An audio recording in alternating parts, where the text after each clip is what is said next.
गुरुजी, आजकल हर तरफ प्रयाग कुंभ की चर्चा हो रही है।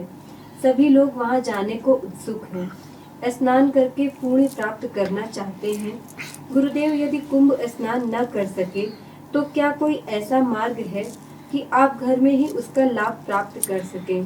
कृपया मार्गदर्शन करें गुरुदेव। बहुत बहुत धन्यवाद। कुछ चीजें तो जाके ही हो पाएंगी, कुछ चीजें तो चलकर ही होंगी।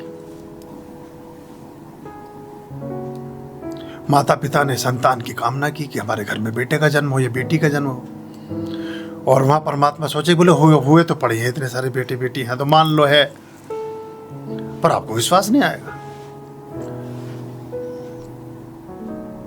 तो अब ये, या कोई आदमी किसी की मृत्यु हो जाए और हम कहें कि इसको क्या शमशान तक ले जाना, बेडरूम में पीछे नीचे एक स्टोर का कमरा खाली पड़ा तो है, एक बोरे में भर के या किसी संदूक में करके वहीं रख देते हैं ना, कौन जाएगा शमशान तक? और इतना काम करो आप और इतना हिसाब पैदा करो। हर चीज में विकल्प नहीं होते, क्योंकि वो उस कुंभ के स्थान तक जाना आपकी प्रक्रिया का हिस्सा है। किसी महत्वपूर्ण उद्देश्य के लिए मन का बनना उस काम का आधा हो जाना है, आधा उसमें उससे संबंधित प्रक्रियाओं में संबद्ध होता है। फिर आपने स्नान किया, फिर आपने दान किया, फिर आपने पूजा प्रार्थना की, फिर आपने कुछ किया। अब घर में ही अगर सब हो जाए तो बड़ा मुश्किल हो जाएगी बात।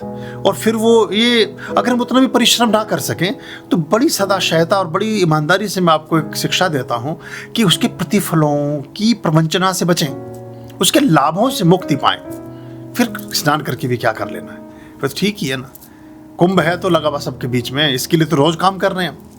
कोई आदमी कभी नहीं चूकता, किसी को बताने की जरूरत नहीं है, समय से पहले उपस्थित मिलेगा आदमी। बाकी काम के लिए उसके पास एक्सक्यूजेज है, जैसे कि भोजन हम सोचे कि हो तो गया, एक आध हफ्ते, 15 दिन, महीना भर, 2 महीने, 6 महीने। मान लो कि कुंभ भरा हुआ है, कुंभ कहते हैं घड़े को, घड़ा घट, ये भरा हुआ है, मान लो।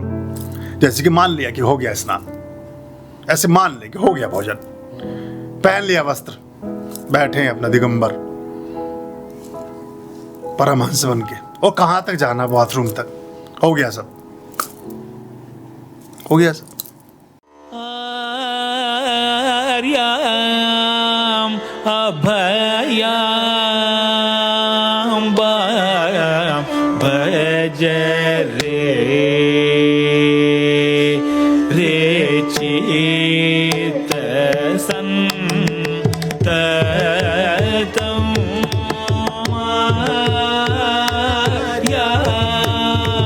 अभयाम भज रे